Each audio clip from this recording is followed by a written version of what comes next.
Okay, I can probably talk without one, right? What I want to tell you is that I'm Mary Walyer, and I called this town meeting. I am not a politician. I have never done anything like this before, and I can assure you I won't do it again. Very true. But I did work at Good Samaritan in the ER as a unit coordinator for 25 years.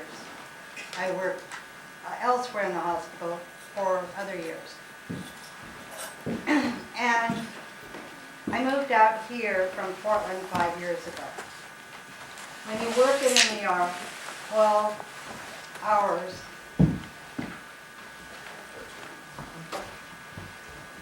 okay, but if it's too loud, let me know, okay?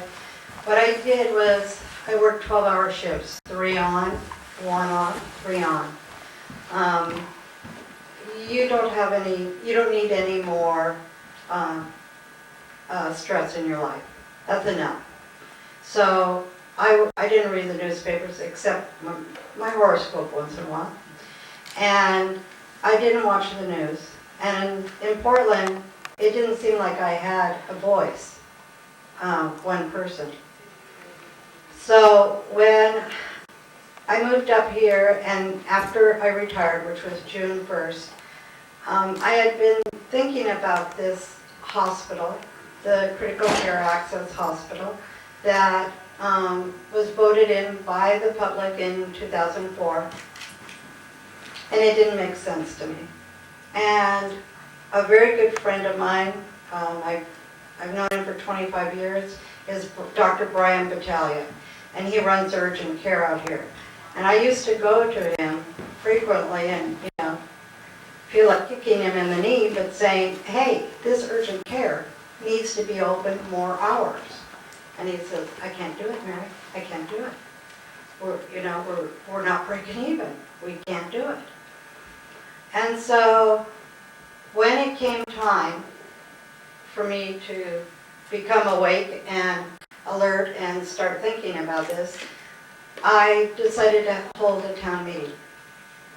I went to the board, the hospital board, and I told them of that, and I asked them a lot of questions, and they gave me some responses. But then I had to call Legacy and talk to Scott Johnson, who is working with the hospital board, and we had many conversations. And then I would find out more information. And so I had hoped that the board would be here tonight.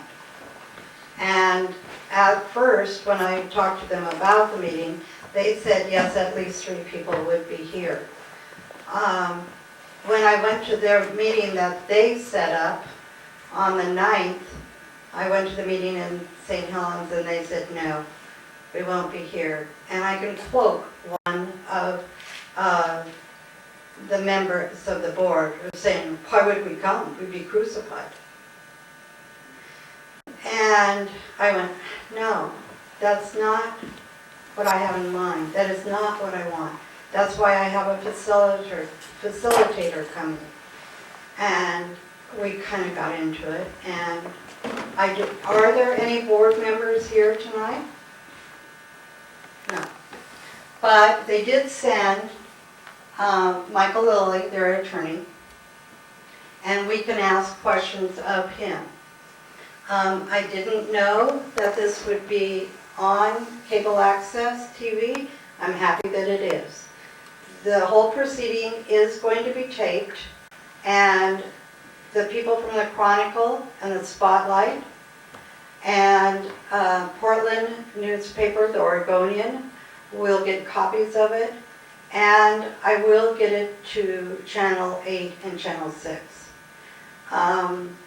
I think that you probably have a lot of questions tonight, many of which will not be answered in this forum because the people aren't here to answer them. We have a lot of paperwork it's kind of complicated to go to one of their board meetings because sometimes they're talking about the hospital project and then in the next sentence they're talking about the health department because that board covers both of them.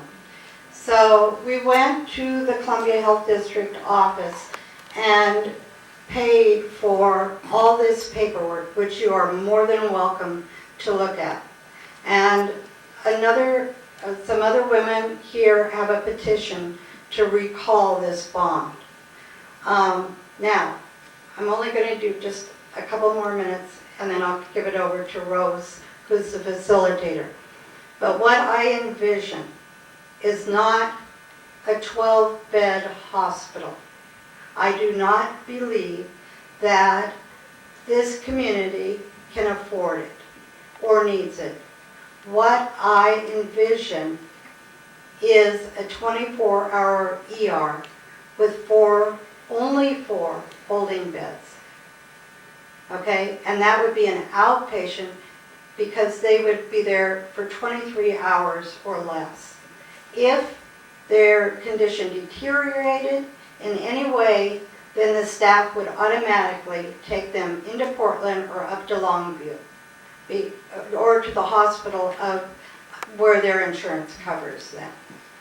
And that's what I envision, and Dr. Battaglia said we could get that up and running in a couple months. They have recently remodeled the lab out here. They are in the process of remodeling the X-ray department, although whether it would be an ER over at the old Commons, the hospital, or a new one, you would still have to buy a portable X-ray and a CT, which costs $1 million. So what the board is looking at right now is spending $26 million to build a new hospital. But that does not take in account that the salaries or any of the equipment, okay? That's just building the facility. And that is not what you voted for.